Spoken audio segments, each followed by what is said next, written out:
qu'est-ce qui s'est donc passé du côté donc de Marois lorsque Paul Biya est donc arrivé? Alors, vous le savez donc que Marois ne veut donc plus Paul Biya. Aujourd'hui, il est venu donc dire au revoir. Qu'est-ce qui va donc se passer en Afrique? Nous sommes avec vous, madame et monsieur. Rebonsoir à tous et bienvenue pour cette... 3, 2, 1, go! Ok, c'est bon. Bon! Pass the baton on to another leader. He's going to be discussing that. He will be telling us about the lockdowns and the implications on the current presidential election in the French-speaking parts of the country. Without further ado, I'm just going to go ahead and bring him on, and then we can have the conversation for a little over 45 minutes. Chris, it's so happy to have you here today. I appreciate your time. May I say that you and I had a conversation, and we were speaking about the mobilization that we see, unprecedented mobilization we've been seeing with the Chiroma candidacy. And little did I know that you were friendly or quite close friends, or little did we know that the minister was going to say these things. How did you receive these videos that are now viral about Issa Chiroma telling people or revealing to the world that you were one of his best friends? Angie, thank you for inviting me to the show. As for the video with Issa Chiroma, I really don't have much to say. To call me a close friend, I think is an overstatement. Yes, I have spoken to him on a good number of occasions, but to call me a close friend, I think he's speaking as the politician that we know. I had no idea of him going to Bamenda. I was surprised to see that clip, just as you were surprised seeing it. In fact, you forwarded to me. I had no idea that Issa Chiroma was in Bamenda, wanting the people in Bamenda to believe Chris Anu, gave him permission and protection to be in Bamenda again. That is just an overstatement. I had no idea he was having a campaign in Bamenda. Having said that, I would say that I have had quite a number of discussions with him. I have also had quite a number of discussions with the daughter. I actually had the daughter on my show last week, and we had an elaborate question and answer session in which I asked the daughter whatever question that anybody interested in the political game in Cameroon would love to hear. And I think she was frank in providing the answers to her ability. For the father, I just cannot tell who he is. I don't think he has changed much from being the Chiroma, the communication minister for Paul Biya to I think he just still the same, the old Chiroma in the new costume, trying to get the people believe he is born again, he is changed. But having said that too, let me say that if you remember the campaign between Al Gore and George Bush here in the U.S., in the U.S. years ago, a commentator said, Al Gore came across as the supervisor who fired him from work, while George Bush came across as a friend who took him out for lunch. And I can equate Chiroma with George Bush, whom you disagree with, but he looks friendly and likable enough for you to disagree, but still go to lunch. I think Chiroma embodies that kind of character in the Cameroon political setting. You can like him, you can hate him, but he has this likable personality that no matter how much you disagree with him, you end up thinking that you can sleep the same bed with him and not be afraid what will happen over the night. So that is how much I know of Chiroma.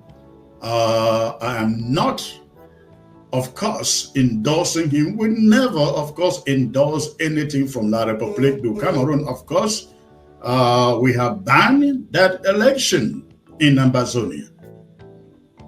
Mr. Anu, from what you're saying, you have a great working relationship with him, but to call you a best friend is a I think that's an overstatement still. Not a working relationship with him.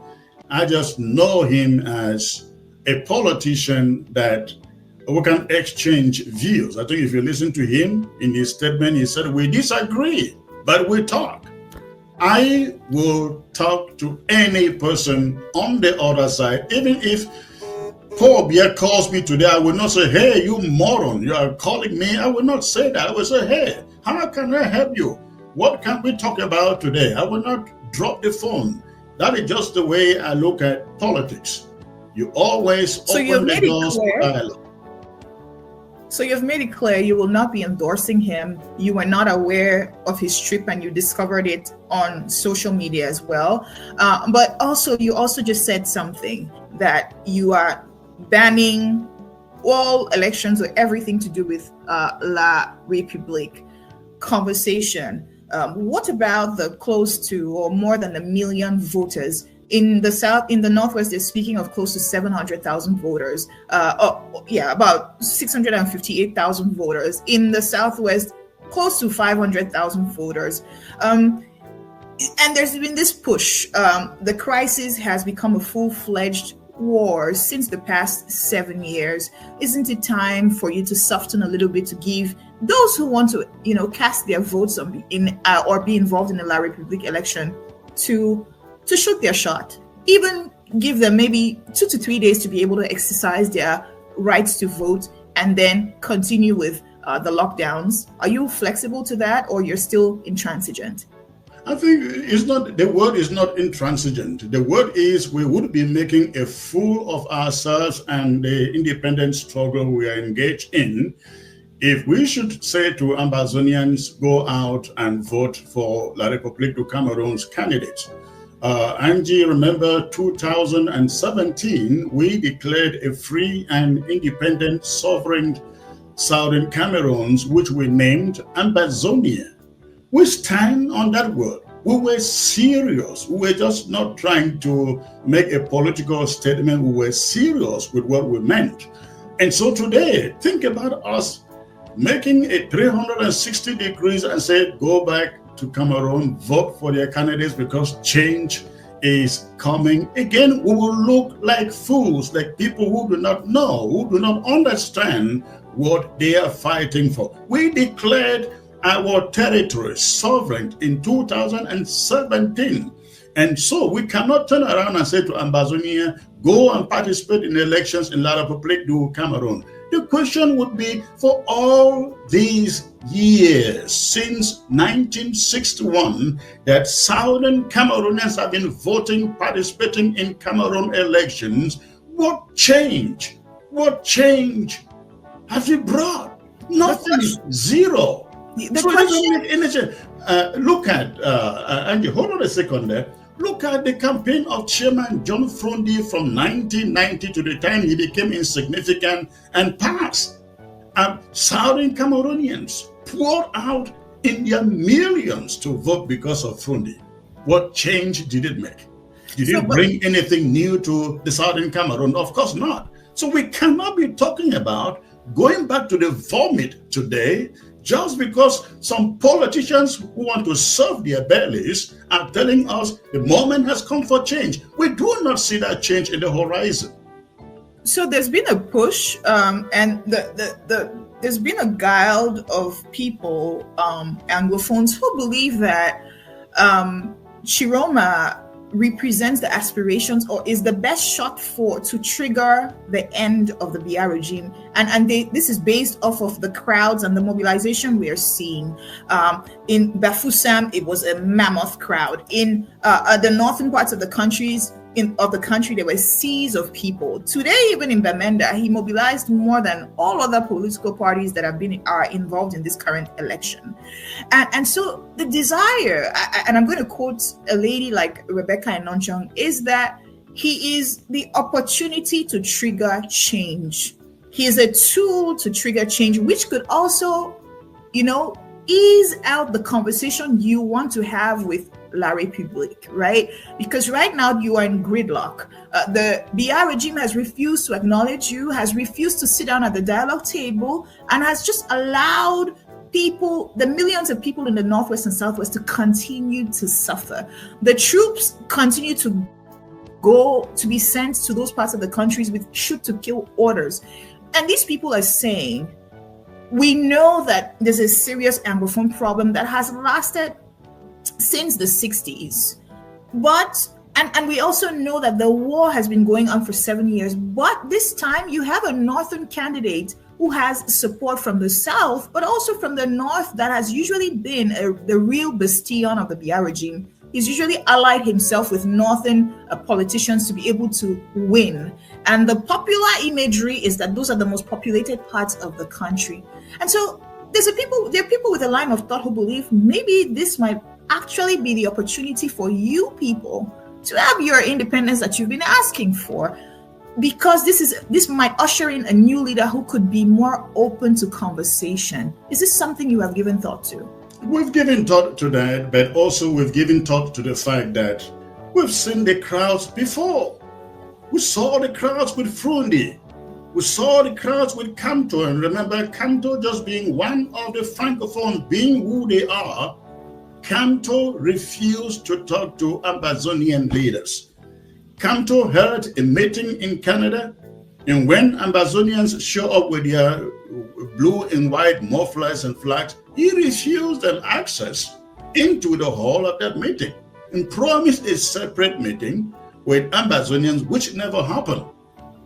So you have now the case of Chiroma, and yes, I talked to Chiroma.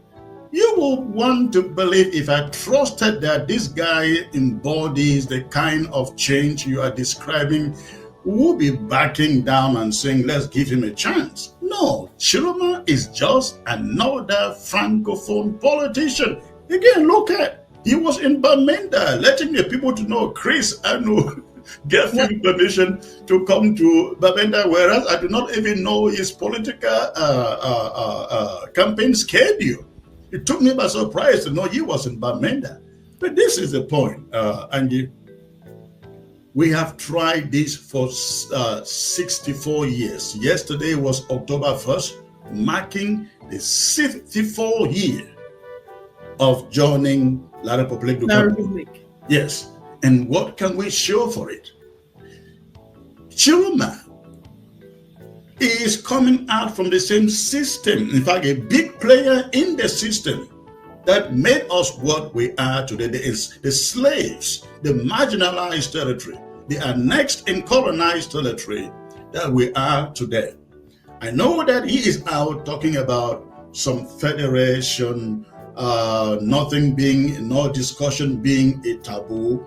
I won't take any politician from La République du Cameroun by their word until they sit down at that moment and try to do exactly what they are doing. I have said to Chiroma, this is what I've told him for people who understand. I talk to him. I said to Chiroma, if you want us to believe in what you are doing, you want Ambazonians to support you, let's do this. How about you boycott the elections and get other candidates to boycott the elections? Or ask for a postponement of the elections. And then you, the candidates, sit down with the Ambazonian leadership and let's talk about the way forward after the election. If we agree on a referendum, we know that we are coming into the election to support you because we have a shared agenda. But no, they don't want to meet with the Ambazonian leaders before the election, because after the elections, we have no control over what they do. But if we agree on something before the election, after the election, they don't do it, we have something to show as an agreement we reach. But without that, there is nothing we can show as something will hold them on after the election. But Mr. Anu, speaking about boycotting elections, that is a touchy topic because in the 90s, when Frundi or the SDF boycotted elections, legislative elections or local elections, they were blamed.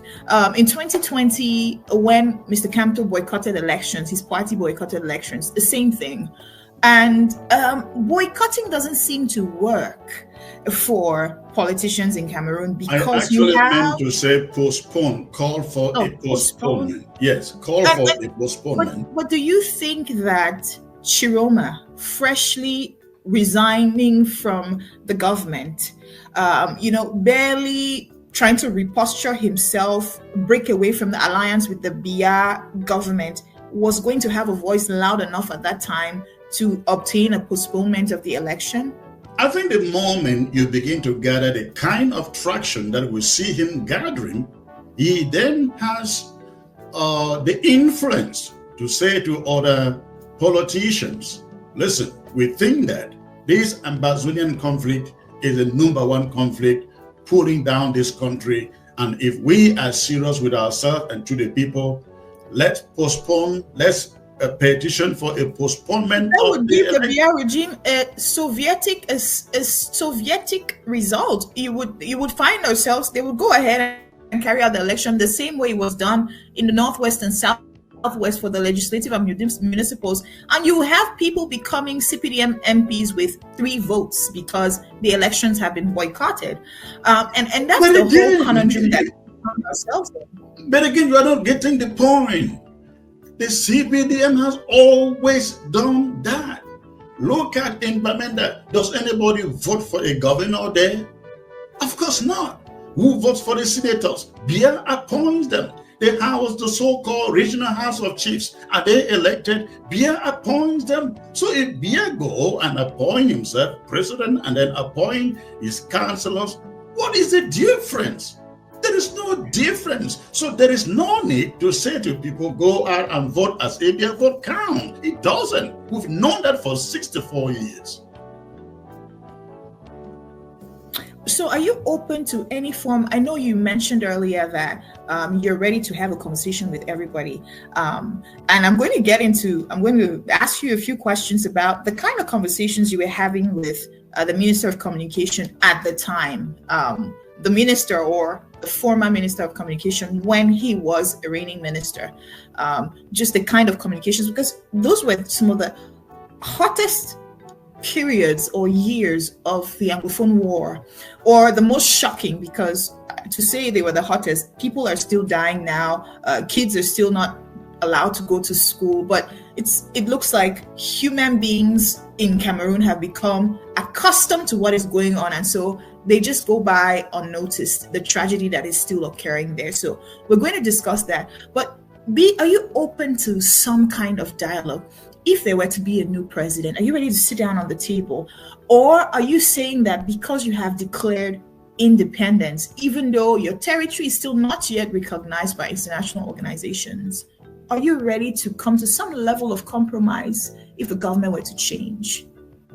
Of course, Angie, we are all the time, 100% of the time, and not just me. I think every other faction in the Ambazonian struggle is always open to dialogue. We don't care what they call it. For a dialogue that is on a level playing field, it is free, it is fair, our security is guaranteed. We are always open to it. Remember, there was once the talk of a Swiss talk, and we were on the table, we were ready to go. And then you heard of Canada. It is the Ambazonian faction that was there. In both cases, it was Cameroon that always pulled out. And then they put together their so-called Grand National Dialogue, in which I believe you know, it wasn't a level playing field. It wasn't fair. Security wasn't there for us. And that is the only occasion we have said, this is not the kind of dialogue we want. And so at this moment, I'm telling you, as I said from the beginning, if Paul Biya should call me and say, Chris, we need to talk about Ambazonia, I will not say, you moron, shut the phone. I will say, Mr. President, sir, how can I help you? I will open the door. I will be forthcoming. Tell him my peace of mind without shutting the door. That is what it means. Listen, in this struggle, we know that it will take both sides for a compromise, for a solution to be reached. I think if they knew from the beginning what they know now, that the 2 cubes of sugar would last undissolved for almost a decade, I think they would have gone on their knees begging. And so, yeah, there are possibilities. A new leader in La République du Cameroon, or if not a new leader, a Biel, still rig the elections and stay in power and make a phone call and say, Chris, we really need to talk. I am ready. My microphone will be ready to talk. 12 candidates are running for president. Of course, there's one of them who is conspicuously absent, who is running for an 8th term. But the other 11 are there of the opposition. Is there any one of them that strikes you as a candidate that if they won, you would like to sit down and have a conversation with? Any of them won. Do you have a preference? Win. There is no preference because they are all La Republicans. They are all La Republicans. Isn't that a blanket statement? I'm sorry? Isn't that a blanket statement to say they are all the same?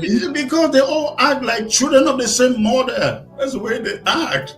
So, but yes, the doors are open. Any of them that wins, we will be ready. We will have an open door policy. If they approach us, we will sit down, listen to them, make our proposals. Let me say something. We should not forget. These politicians, they will promise you everything while they are out campaigning. But the moment they win, get into power, they no longer listen to you, they listen to the French. That is why we have very little respect for them at this moment. But if any of them win and invite us to talk, we are ready to talk. Isn't there a change of tides currently? We've seen France in recent months acknowledge the pre-independence massacres, their role that they played in the murder of Ernest Wanje, Umnyobe. Don't you think things have evolved and we are not necessarily being puppeteered by the French anymore? Is that the reason? I mean, it's as good as saying that if an Anglophone were to be president, they'll be taking marching orders from the United Kingdom. Shouldn't you give them, after all these years, the benefit of the doubt because there's been more exposure? People are aspiring for more. People have seen how leadership functions across the world. And so they're more open to conversation. They are bolder. Look at Cabral Libi and the statements that he's making. Hiram Iyodi, a Canada-trained engineer who has had the opportunity to see the rest of the world. I mean, Joshua Osi of the SDF, who has a Swiss mom. So he has exposure. And many others. Akere Muna, a solid lawyer who was bâtonnier, who has a track record of integrity and who has handled with bravery issues of corruption. Don't you think that these are people who have the exposure enough to not let themselves be puppeteered by or be treated like puppets by allied forces? Well, they say talk is cheap, isn't it?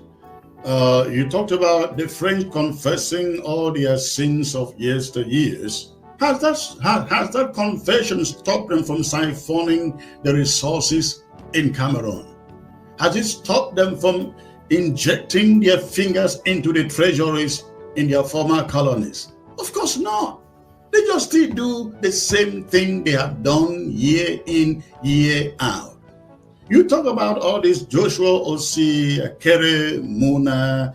These are men who cannot even for once acknowledge their own people having annexed, colonized, and enslaved, marginalized. And you think we can gain anything from them?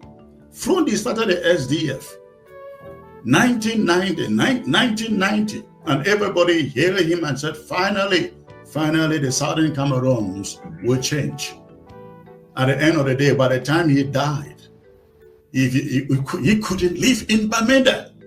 Think about that. He couldn't live in Bamenda, the hometown, the birthplace of the SDF. Why? Because these politicians, they fight for their bellies and not for the people. We are looking for a situation where Southern Cameroonians have their independence. They are able to elect their leaders. They are able to elect their parliamentarians, their senators, their House of Chiefs.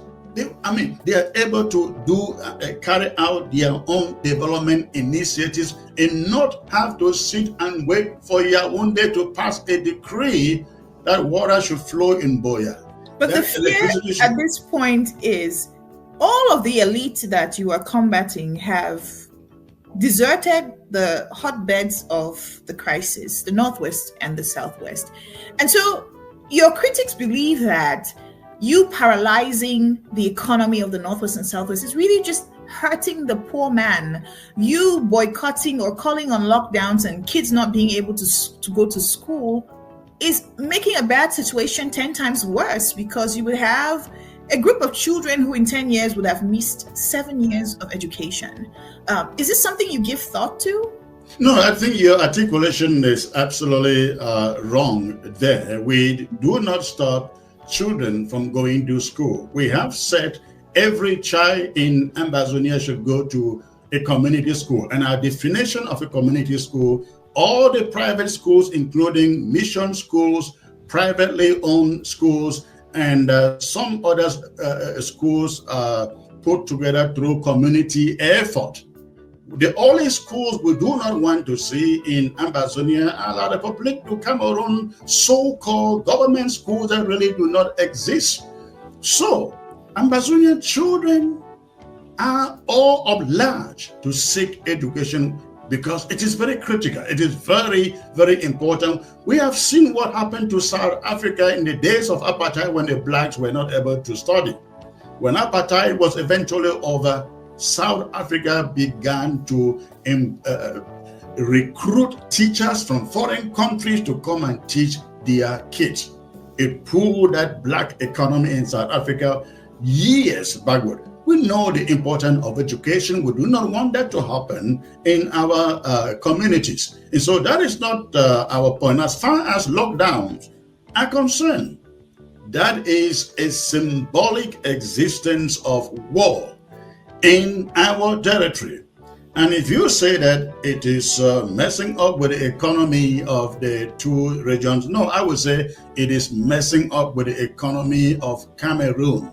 And you should realize that if Cameroon realize the impact of the war on its people, the people they want the world to believe are its people and its economy, guess what? They're able to call this thing off the next day and call for a truce.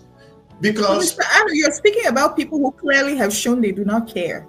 You see, and that's the interesting part of this whole crisis, is that you have a regime that has, even though those parts of the country are bankrupting the entire nation, as long as his seat of power in Yaoundé is still present and he can rule ad eternum, he doesn't give a damn about the Northwest and Southwest. So we should abandon it. So are you saying that because they do not care, we should surrender to people who do not care? Is that what you mean? No, that's not what I mean. I wanted to ask you if you don't want to re-strategize, because it seems like they don't care about what the measures that you are taking to call for their attention and to put them in a corner so that they address the very serious problem that is the massacre of Anglophones. Don't forget this, Angie. From the beginning, they call us 2 cubes of sugar, right? They thought they actually said in 2 weeks, they will use 1 week to cross the Southwest, use the other week to cross the Northwest, as they call it. It has gone to 9 years. 9 years, and they haven't done it. That is to demonstrate that they don't care, as you say, and still they haven't called for a truce, a dialogue, or a settlement. You have to understand that this thing turned from a crisis into a conflict, a war. And in war, sacrifices are paid. Freedom is not cheap. It is not given. You have to fight for it. You have to take it, because it will not be given to you. So if you say change strategy, I don't know what you mean by change strategy. Are you talking about laying down arms, canceling ghost towns? That is a symbolic presence of war in Ambazonia. Ambazonians are not complaining that they are suffering under ghost towns. Ambazonians are saying we have gone too far to want to wave the white flag of surrender. We are in this. If you were in my place and received the messages that I received, and you step out and say, let's give La République du Cameroon a chance, an opportunity to fix this, or maybe through the election, let's just go and vote, we may have a chance. People, the same Ambazonians you think are suffering, will stone you because they are hell-bent on achieving their own freedom and independence. So there's nothing like new strategy. There's nothing like new strategy. New strategy means capitulation, and we are not ready to do that. It's not going to happen. If Cameroon is serious to end the war, they can call for dialogue tomorrow. And when you call for dialogue, ceasefire comes, and then confidence measures are put into place, and some level of peace comes about as a result of that. But until then, we have to keep on fighting. So in the month of May, an investigation conducted by the U.S. Immigration and Customs Enforcement along with the FBI and Diplomatic Security Service led to the federal indictment of a Cameroonian national that you know very well, Eric Tato. Eric Tato. And he was charged with conspiring to provide material support to armed separatist groups in Cameroon and making threatening communications to injure or kidnap Cameroonian civilians. So there's been clearly a collaborative task between the Cameroonian government and the US government to begin to crack down on separatist leaders who are US based. Aren't you afraid for your own safety or freedom that you could get arrested on grounds of war crimes, that you could get arrested for threatening and calling on the injuring or harming or kidnapping of people? That's the wrong characteristics to make. First of all, I'm not involved in any harming of our own people on the ground. Secondly, Eric Tato wasn't yes, he was indicted. An indictment is not guilt, you know that. He is actually behind bars now, not because of that particular indictment, because of another case entirely. I'm hearing of rape involved, a rape of a woman involved, which is the main reason he is now behind bars. But talking about the ongoings on the ground, listen, I am not afraid of anything because I have done everything in a way that somebody prosecuting war ought to do. I am here in the USA. My mother, 80 years old, has gone to Cameroon jail. My sister has been in the Cameroon jail for close to 2 years, after going through their criminal military tribunal. My brother has been killed in this war. My father has died in the course of this. Our family home in the BLM completely burnt down and doesn't exist anymore. In spite of this, I think I am one leader in this struggle who has believed our civilians remain untouchable. But everything, even an ant wearing the uniform of La République du Cameroon is an enemy. And if possible, not just Ambazonian fighters, but every civilian in Ambazonia seeing anything in La République du Cameroon's uniform should bring that thing down, should decimate it. They are the enemies. And if America is working with Cameroon, listen, I think it will be ignorance. America fought exactly the way we are fighting before they could become an independent country. Freedom, again, is not free. It is not given. It is taken. And we must fight and do everything we can without being intimidated, without being afraid, to win the war. People who have gone to jail here, who have been indicted and convicted, and are serving prison time here. Maybe they did one thing or the other. I am waiting for them to come and tell me, you send for your fighters to go and kill that person. You send for your fighters to go and kidnap that person. That you will never hear from me. Let me tell you something, Angie, that I don't think you know. I have been interrogated, I think about 4 times by the FBI. They came to my house. They questioned me for about 2 hours. I answered their questions. They came in November 2022, raided my house early in the morning, went away with 32 items, including phones, laptops, computers, desktops. And it's been 3 years now. I am still waiting for their indictment. I traveled to Ghana in May. I was returning. They arrived at the airport. They confiscated my phones and returned them after 4 days. I traveled to the Philippines. I returned on August 1st. They confiscated my phones and laptops at the airport, and they are still with them. But I do not renege, because I know I fight this thing with all the strength within me, but I make sure I do it the right way. I do the right things. If you're watching us live, Chris Anu is our guest. He's the former president of the Ambazonian Governing Council, and you would correct me if I did not speak the words correctly. No, Ambazonian Interim Government. And thank you so much. He is the former president of the Ambazonia Interim Government, and you are well aware that you have several factions of the Ambazonian Guild of the Anglophone War. Do you guys ever come together to agree on that you should have one head, or are you going to have different presidents running Ambazonia?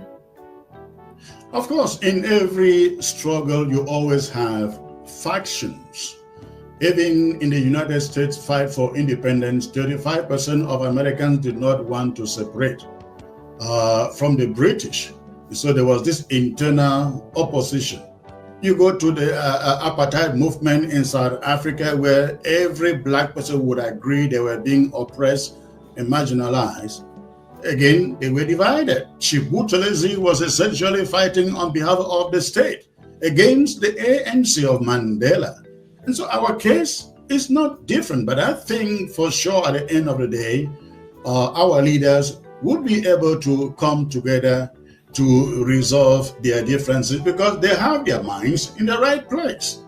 A free and independent Ambazonia, if they do not agree now, I have no doubt when the moment comes, they will put their heads together to agree on a single decision that frees Ambazonia. This question continues to come up.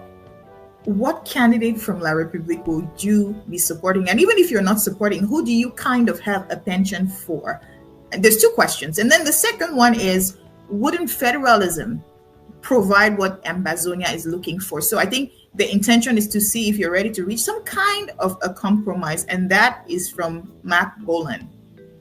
Well, I did not think that at this moment, anybody in La République du Cameroon is in the place to dictate to Southern Cameroonians, Ambazonians, what form of state Ambazonians should accept.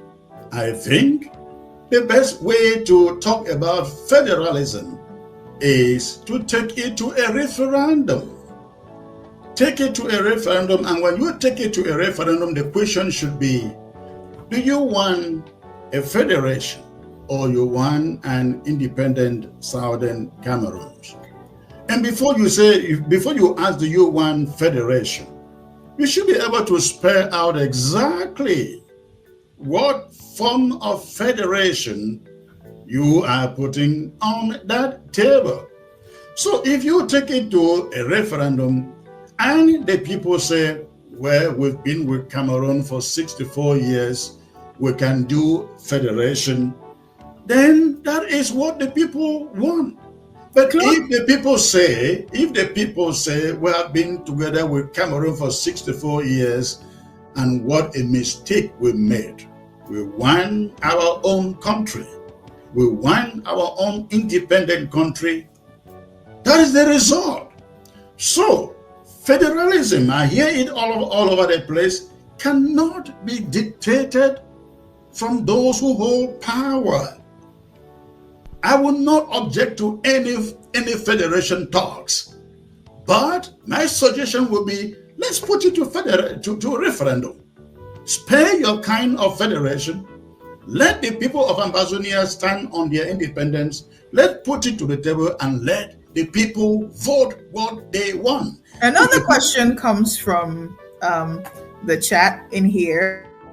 And it's from Claude Zanesti, and it says, if you were to give Southern Cameroons a special status, like Quebec in Canada, a fair enough middle ground to resolve the situation, would that be one for you? Who is in the place to give Southern Cameroon a special status? The people of the Southern Cameroons? Again, nobody in Yaoundé is in the place to give the Southern Cameroon any special status. I think the solution to this is a referendum where the people of the Southern Cameroons themselves decide for themselves what they want. Chris Anu is our guest tonight. He is the former president of the Ambazonia interim government. He's here to take questions. He's become a star again because of the declarations that were made by Issa Chiroma today in Bamenda. Issa Chiroma, who is running for president under the FSNC, a former minister who resigned from government about 3 months ago and decided to pull out of an alliance with the BR regime. But this leads me to ask you a question. What has become of the interim government now that you are no longer presiding it? Well, the interim government is still there, very strong, kicking. When I took over in 2022, I promised I wasn't going to hold it for over a term. And last September 26, my term came to an end. Elections were conducted, and Dr. Anthony Epa, who lives in Chicago, became the new leader of the interim government. And he is just taking over from where I ended. Now, let me add this. I am not going anywhere. I am still, my soul is still in the interim government and in the struggle for the liberation of Ambazonia. All of my functions have changed. I am no more in control, but I am part of the machine. That's what I can say. So your critics believe that the Ambazonian crisis has become a money-making machine, that it's been very lucrative, and that's the reason why some people are holding on to power and secretly desiring for this crisis not to come to an end. Is this true? Are you rich from the crisis? Well, if I was rich, Angie, you know, African leaders, why would I be quickly handing over if I was that? If there was such money opportunity, I would have sat still like others have done, right? Listen, but more seriously, this thing is not about enriching others. Maybe others have been enriched in the course of this struggle. I am not one of them. Instead, I have sown everything, my time, my family, my everything, my professional life into this struggle. I've never asked for a dime. I have never asked for a salary. Nothing, zero. The reason being that people see what I do today. Those who know me in my secondary school, high school years, and my professional life know that what I'm doing today for Ambazonia didn't start today. It is something that has been in my blood. And it will interest you to know I came to the US as a refugee. As a refugee from Nigeria, and prior to that, you were very involved pro SDF at some time. But even before the days when you were rooting for the SDF, you were considered as subversive by one of your school principals because you had very, very fiery opinions, and you wanted. You were hungry for issues that were related to human rights. We've been able to verify that. We've been able to gather that information. So I wanted to put that out there. Allergic. I am from childhood, very allergic to injustice. Very, very allergic. I don't like to see the powerful one try to take advantage of the small man. But Mr. Ayo, do you realize today that people don't see that in you anymore, but they see a warlord? Well, because of the situation that presents itself. By the way, I don't look like a warlord, evidently. I look like an activist, an advocate, because I don't think I am commanding any war. I'm just out here doing the work of advocacy. You were the elder brother of one of the fiercest, one of the most feared rebels or Ambazonian leaders, military leaders, Field Marshal. And so you cannot say you were not commanding any army, any military. And you say you were president of the Ambazonia interim government, so you were a commander-in-chief. Let me tell you something, a story that I don't think I have ever shared, this story that nobody knows. I visited Cameroon before the war, the very month the war started, October 2016. I left like a month before the war started. I got here and the war started. My junior brother, Field Marshal, called me and said he is putting together his army to go to the BLM and fight. I laughed. Believe me, I never for once took him seriously. Never for once. That is to tell you, some people might think that Chris Ano sent his brother to go and fight. Never. He called me and said he is putting together his colleagues, his friends to go and fight. He was in Yaoundé. He was living in Yaoundé. And he was in their army, like a lot of people in Cameroon's army. He abandoned the uniform and said he is going back to the BLM to put together his team to fight. When he told me that, I just laughed. I thought, you can do that? You think you can do that? I didn't take him seriously until one early morning, I was dropping my wife at work, and I got a phone call. No, I got a video clip from somebody whose name, if I mention, you will know, the prince of the BLM. He sent me a video clip. I listened to the clip.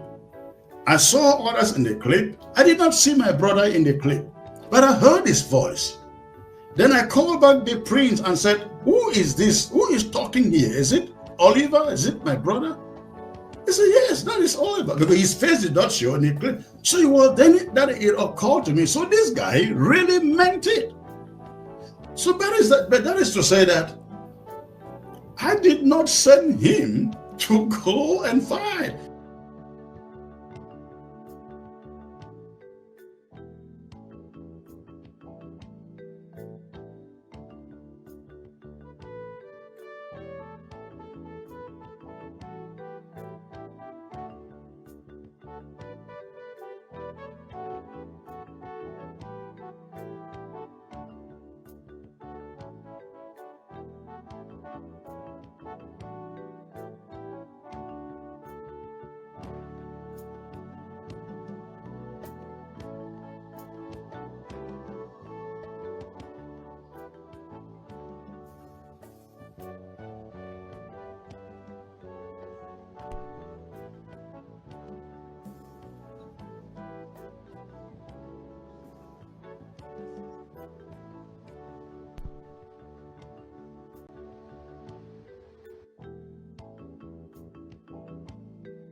déjà presque arrivé à la fin de cette édition spéciale, l'une des chaînes sociopolitiques. Nous sommes déjà presque arrivés à la fin de cette édition spéciale.